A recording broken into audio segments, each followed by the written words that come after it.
नमस्कार, मी ऋषी देसाई. सुवर्ण कोकणच्या विशेष भागात आपलं स्वागत. मित्र, कोकणातलं प्रत्येक नाव हे आपल्या गावाशी जेवढ्या आत्मीयतेनं बांधलं गेलेलं असतं तेवढं शहरात स्वतःच्या नावाला, गावाला, संपूर्ण कोकणाला मोठं करण्यात ते फार धडपडत असतं. अशीच काही नावं असतात की कोकण संदर्भात कुठलीही चळवळ असली की त्यामागे ठामपणे उभी राहतात, एक कार्यकर्ता म्हणून वावरतात आणि या वावरण्यातनं त्यांचा जगण्याचा संघर्ष, त्यांची इतर ग्रामस्थ बांधवांबद्दल, संपूर्ण कोकणाबद्दलची तळमळ ही त्यांच्या बोलण्यात न जाणवते, शब्दात न जाणवते. असंच एक नाव जे सुवर्ण कोकणचं शिलेदार म्हणून आज दिमागदारपणे मिरवतंय आणि केवळ मिरवी नाहीये, तर प्रत्येकाला तो आत्मविश्वास पेरण्याचं कामही तेवढ्याच तन्मयतेनं करतायत. तसेच संतोष वाळवे आपल्यासोबत आहेत. त्यांच्याकडनं जाणून घेणार आहोत सुवर्ण कोकणचा आणि त्यांच्या आयुष्याचा प्रवास. स्वागत आपलं. मला सांगा, तिवरेसारखं एक छोटेखानी गाव, मुंबईचा प्रवास आणि आता संपूर्ण कोकणासाठी आपण काहीतरी खारीचा वाटा उचलावा असं आपला सुरू असलेला प्रवास, बालपणाबद्दल, मुंबईतल्या स्ट्रगलिंगच्या काळाबद्दल आणि आता एक विकासाची दृष्टी जी एक सर्वसामान्य म्हणून तुमच्याकडे आहे, काय सांगाल या सगळ्याबद्दल? कणकवली तालुक्यात तिवरे हे छोटंसं गाव आहे. नकाशावरती एकदम छोटंसं गाव आहे. मध्यम लोकवस्ती, साधारण 500च्या आसपास लोकवस्ती. माझं बालपण, माझं शिक्षण हे सगळं गावी झालं. उन्हाळ मुलगा, शिक्षणात सर्वसामान्य असं करत असतावेळी आपली एक प्रथा आहे किंवा म्हणा पूर्वी शाप आपल्याला येतो की 10-15 वर्षाचा मुलगा झाला की त्याला मुंबई पाठवायचं. माझे तिन्ही भाऊ मुंबईला आलेत. त्यानंतर साहजिकच मी मुंबईला यायचं होतं. गावी असलेली गरिबी पाहिली जवळून आहे. तुम्हाला माहिती असेल की कोकणात आपल्याकडे फणस हे मुबलक प्रमाणात. मग जेवण नसतेवेळी कच्चे गरे खाऊन पोट भरलंय. मी आणि माझी बहीण शाळेतून आल्यानंतर जेवायला भाकरी नव्हती, अन्न नव्हतं, त्यामुळे कच्चे गरे खाऊन आमचं पोट भरलंय. त्यामुळे गरिबीची झळ काय असते, गरिबीचे सोस काय असतात ते आम्ही जवळून बघितलेत. त्यानंतर मी मुंबईला आलो. माझं 9वीपर्यंत शिक्षण गावी झालं आणि नंतर मी मुंबईला आलो. इथे आल्यानंतर मग वेगवेगळ्या सामाजिक संस्था असतील किंवा काही संघटना आहेत त्यांच्याशी जोडले गेलो मित्रत्वाच्या नात्याने. पण माझी जन्मच गावचा असल्या आणि गावी माझी जोडली होती. मग गावी काहीतरी आपण करावं, गावच्यासाठी आपण काहीतरी, आपली पिढी गावी आली आणि मागची जी पिढी आहे ती गावी थांबावी यासाठी काहीतरी मनात एक खंत पूर्वीपासून वाटत होती. आता ते प्रमाण थोडंसं कमी झालंय. पूर्वी 10-15 वर्षाचा मुलगा झाला की गावी होता, आता ते प्रमाण थोडंसं कमी झालंय. तर त्या निमित्ताने आम्ही हे सुवर्ण कोकण यांना जोडले गेलो. साधारण 3.5-4 महिन्यापूर्वीची गोष्ट आहे. माझा एक उद्योजक मित्र आहे शैलेश शृंगारे, त्याचा मला फोन आला की घाटकोपरला सतीश परब नावाची कोणी व्यक्ती आहे, ती आपल्याला बोलवली, ते जायचं, ते काहीतरी असं करतात. तुम्हाला सांगतो, आम्ही ज्यावेळी घाटकोपरला गेलो त्यावेळी छोटंसं एका ऑफिसमध्ये एक रोपटं घेऊन माणूस बसला होता. त्या रोपट्याचं आज वटवृक्ष झालंय आणि त्या वटवृक्षाखाली असंख्य लोक आलेली आहेत आणि ती व्यक्ती कोण होत असेल तर सतीश परब. कोकणातील लोकांनी, कोकणातील म्हणण्यापेक्षा बाहेर महाराष्ट्रातील संपूर्ण लोकांनी उद्योजक क्षेत्राकडे कसं यावं, काय करावं, उद्योजक संधी काय आहेत, ह्या त्यांनी लोकांना सांगितल्या आहेत सुवर्ण कोकणच्या माध्यमातून. सुवर्ण कोकण नेमकं करतंय काय? सुवर्ण कोकण हा आरसा आहे. तुमचं प्रतिबिंब तुम्हाला दाखवते सुवर्ण कोकण. आज मला असंख्य फोन येतात कोकणातून, महाराष्ट्राच्या कानाकोपऱ्यातून, मग गडचिरोली असेल, भंडारा असेल, गोंदिया असेल, विदर्भ मराठवाडा असेल, आम्हाला काहीतरी करायचं आहे. लोकांना काय करायचं हे माहिती नसतं, पण ते काम सुवर्ण कोकण करते.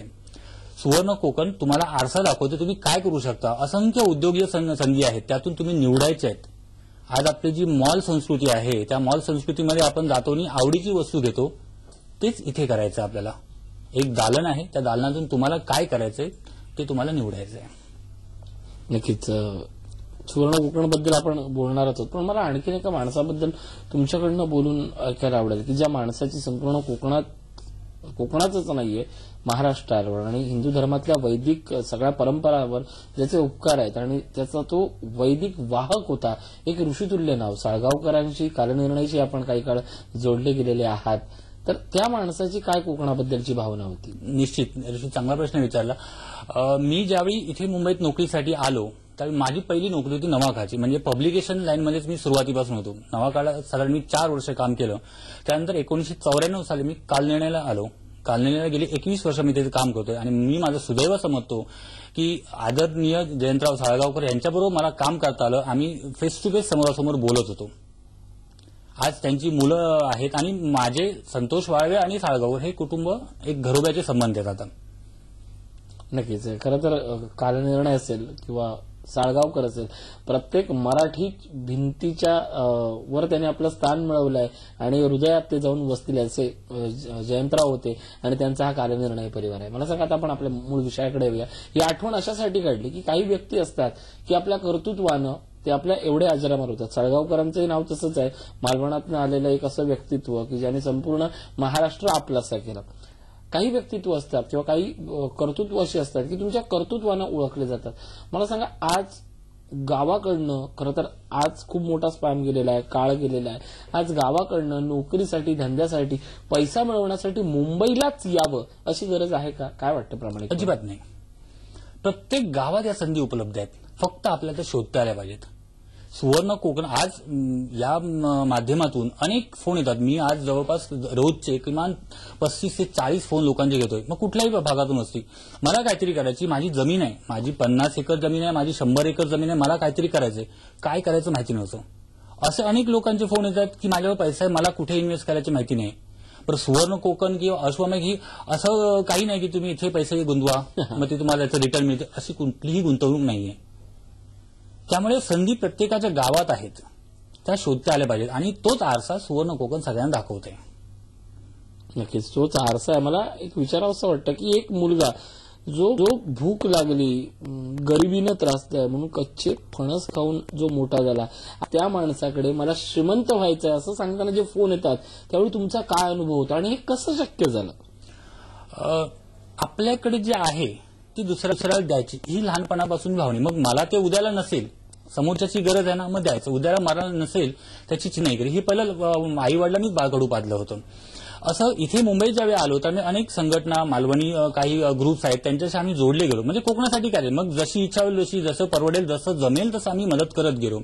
अशातून एक दिवशी असं लक्षात आलं की आम्ही दुसऱ्यासाठी करतो, आपल्यासाठी कधी करावं, आपल्या सातच्या लोकांना कधी करावं, आपली गावची तरुण दुसरी जी खाली दुसरी पिढी आहे त्यांच्यासाठी आपण कधी करावं, हा मनात विचार आला.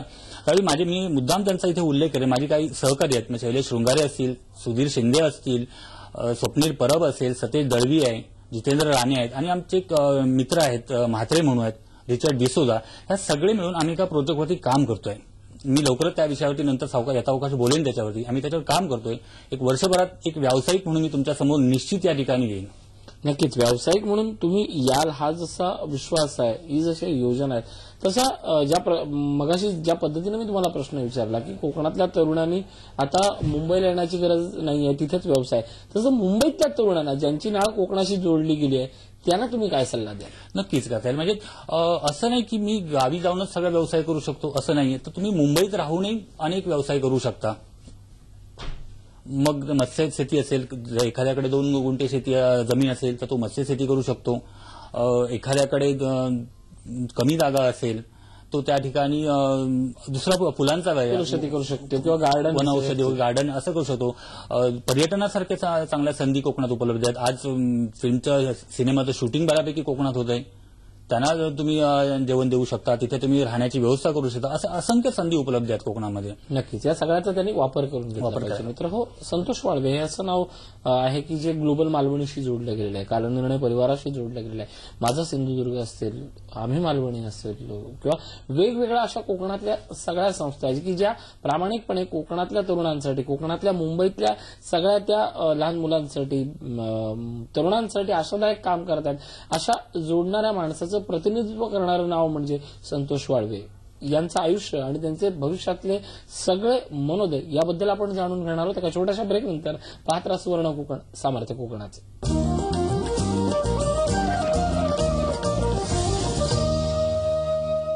ब्रेकनंतर स्वागत. आपण बोलतोय वाळवे यांच्यासोबत. मला सांगा, अश्वमेध ही संकल्पना काय? म्हणजे मला ते मॉलचं उदाहरण आवडलं म्हणून विचारतो. आणि अश्वमेध सर्वसामान्य माणसांसाठी किंवा ज्याला खूप काही शिकायचंय किंवा ज्याला एकाच विषयात शिकायचंय अशा दोन्ही माणसांसाठी किती महत्वाची आहे? ऋषी, खूप महत्वाचं आहे. कसं होतं, इथे ज्यावेळी आमच्या मुंबईत कार्यशाळा होतात, सुवर्ण कोकणच्या कार्यशाळा होतात, त्यावेळी किंवा आता जो मेगा इव्हेंट आता सिंधुदुर्गात उद्या होतोय, म्हणजे स्वातंत्र्य दिनाच्या पूर्वसंध्येला उद्या त्याची सुरुवात होते. तर त्यावेळी अनेक विषय आहेत त्याच्यामध्ये. पर्यटन असेल, मत्स्यशेती असेल, दुग्ध व्यवसाय आहे, वनस्पती औषधी लागवड असेल किंवा फळ प्रक्रिया आहे, असे अनेक व्यवसाय आहेत. काही लोकांना त्यातून काय घ्यावं मग बाकीच्या विषय मला समजा दुग्ध व्यवसायामध्ये असेल तर मग बाकीचे विषय मी का घेऊ, मग का ऐकू. मग अशा लोकांसाठी एकाच विषयावरती साधारण 4 ते 5 तासाची कार्यशाळा ही मुंबईत आयोजित केली जाणार आहे. आणि त्यासाठी पूर्ण वेळ तोच विषय, एकच विषय असेल. अशा 12 कार्यशाळा मुंबईत होणार आहेत आणि त्याचे चेन ऑफ एज्युकेशन असं त्या अश्वमेधचं स्वरूप आहे. नक्कीच. महत्वाचा आणखीन एक प्रश्न की मला जर समजा फलोत्पादन या विषयावर जर शिकायचं असेल किंवा त्यात व्यवसाय करायचा असेल तर मला बाकीच्या विषयांचं शिकून काय फायदा, असा एक सूर येतो. म्हणजे कृषीविषयक शिकायचं किंवा वनौषधी शिकायचं याने काय मला फायदा, तर त्याबद्दल काय सांगाल की हे करणं किती महत्वाचं आहे. तिथे तुम्ही गेल्यानंतर तिथे जी मार्गदर्शन करणारी व्यक्ती आहे ती कुणी एक थेरी देणारी नाहीये. ज्यांनी प्रॅक्टिकली काम केलंय, ज्यांचा प्रोजेक्ट सध्या राबवला जातो किंवा चालू आहे, अशी मार्गदर्शन करते ती व्यक्ती. त्यामुळे त्यांच्या आणि सुवर्ण कोकण हे मॉडेल देते तुम्हाला. मॉडेल बघा आणि म्हणजे जे यशस्वी उद्योजक आहेत ते तुम्हाला पुढे आणतायत. म्हणजे पुस्तकातलं ज्ञान वाचून येऊन सांगायचं किंवा असं काही नाही त्याच्यामध्ये. मॉडेल ज्यांनी हा उद्योग केलाय त्यांची यशोगाथा. त्यामुळे फुल शेती असेल किंवा दुग्ध व्यवसाय असेल किंवा पर्यटनाविषयी काय असेल, त्याच्यात जे मास्टरी आहे त्यांची आहे, अधिकृतरित्या त्यांचं सांगायचं त्यांचा अधिकार आहे, ती लोक तिथे येत आहेत. पण सांगा, आज या सगळ्या तरुणांकडे पाहिलं तर नेमक्या कुठल्या गोष्टीची त्यांच्यामध्ये वानवा होती. म्हणजे त्यांच्याकडे जमीन नव्हती, पैसा नव्हता किंवा अचूक मार्गदर्शन नव्हते, त्यामुळे कोकणचा हा तरुण साधारणपणे भरकटत राहिला. अचूक मार्गदर्शन नव्हतं हा प्रमुख मुद्दा आहे त्याच्यामध्ये. आर्थिक आता थोडीशी सुबत्तता आली कोकणामध्ये. या काळापूर्वी तशी नव्हती. आर्थिक व्यवहार होत नव्हते तेवढे. म्हणजे जुना एक समज होता की मनी ऑर्डरवरती जगणारा कोकणी माणूस, असे एक ठसा मारलेला होता. तो काहीसा पुसत गेला आता. योग्य मार्गदर्शन नव्हतं हे प्रमुख कारण आहे त्याच्यामागे. आणि हे काम सुवर्ण कोकण मार्फत केलं जात आहे. नक्कीच सुवर्ण कोकण मार्फत हे केलं जातं. या सगळ्यामध्ये शिलेदारांची जी भूमिका आहे ती प्रत्येकासाठी एक दीपस्तंभाची भूमिका आहे. शिलेदारांचा रोल आणि कोण शिलेदार होऊ शकतं आणि तुम्ही शिलेदार म्हणून तरुणांना काय महत्वाचं मार्गदर्शन कराल. तुम्हाला इच्छा पाहिजे. मला माझ्या जमिनीसाठी की माझ्या गावासाठी मी जिथे जन्म घेतलाय त्याचं काहीतरी मला देणं लागतंय, ही भावना मनात असेल ना तर तुम्ही ह्या प्रवाहात येता. मी सुरुवातीला सांगतो, मगाशी मी सांगितल्याप्रमाणे की आमच्या डोक्यात फक्त विचार होता की काहीतरी आपण बनवावं.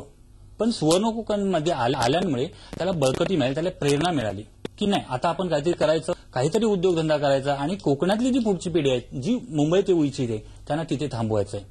आज आम्ही सगळे इथे मुंबईत सेटल आहोत, सगळ्यांच्या नोकऱ्या सगळ्यांचे व्यवस्थित चाललंय, पण पुढची पिढी तिथे थांबावी यासाठी हा प्रामाणिक प्रयत्न आहे आमचा. नक्कीच पुढची पिढी थांबावी आणि थांबलेल्या पिढीकडनं अशा पद्धतीचं भरीव कार्य व्हावं की संपूर्ण कोकण हा उजळून निघावा. अशा प्रकारचे विचार हे प्रत्येक माणसाचे असतात. फक्त या विचारांना कृतीची जोड लावली की तुम्ही खऱ्या अर्थानं सुवर्ण कोकणचे स्वतःहून मानद सदस्य बनता. हे प्रामाणिक आणि एक सर्वमान्य असं सूत्र आहे. सुवर्ण कोकणचे शिलेदार संतोष वाळवे यांच्याशी आपण गप्पा मारतोय. एक छोटासा ब्रेक घेतोय. पाहत राहा सुवर्ण कोकण, सामर्थ्य कोकणाचे.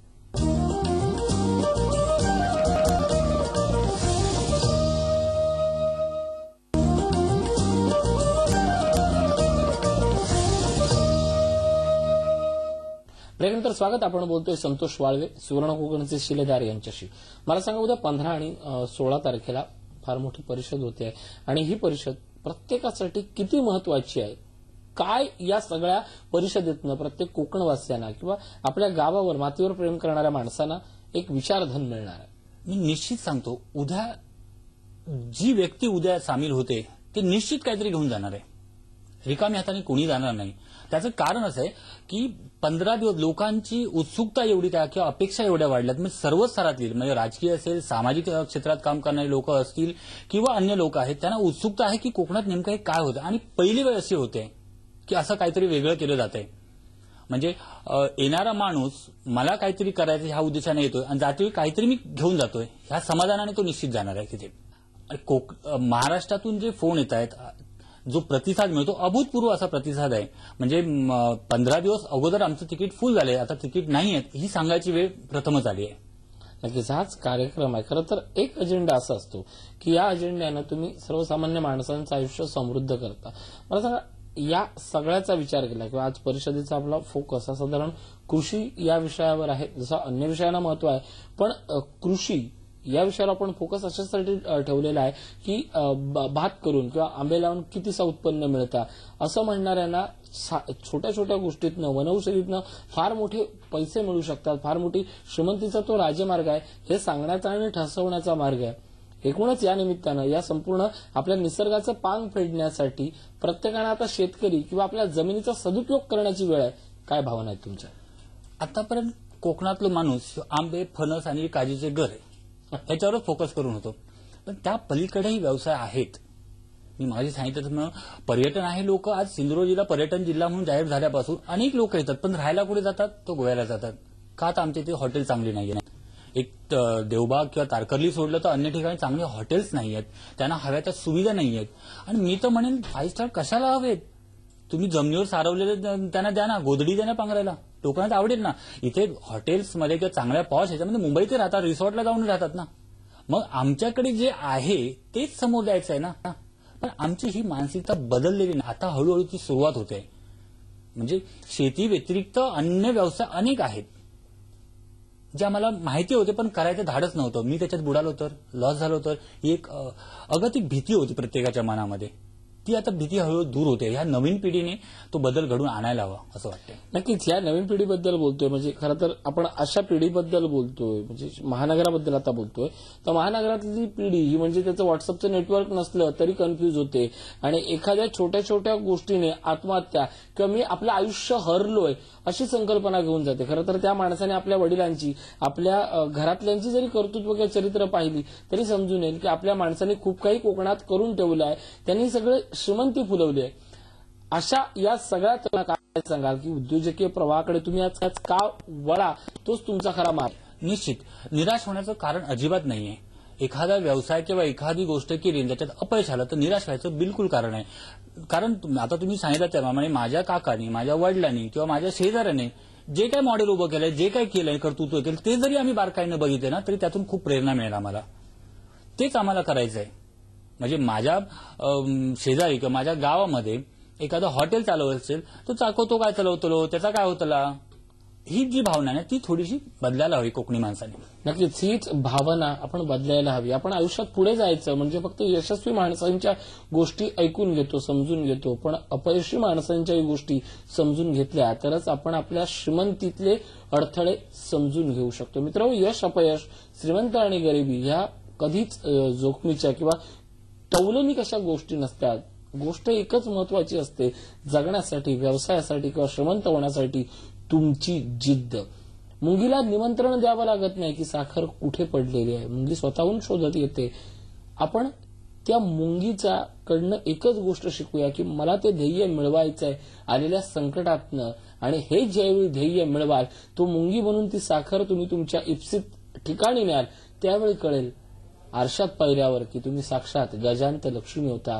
तुमच्यातल्या अश्वाला अवतरण देण्याचं, तुमची बेधडक श्रीमंती दाखवण्याचा हाच खरा मार्ग आहे. वाळवे, या ठिकाणी तुम्ही आलात, खूप सुंदर मार्गदर्शन केलं. आभार. नमस्कार.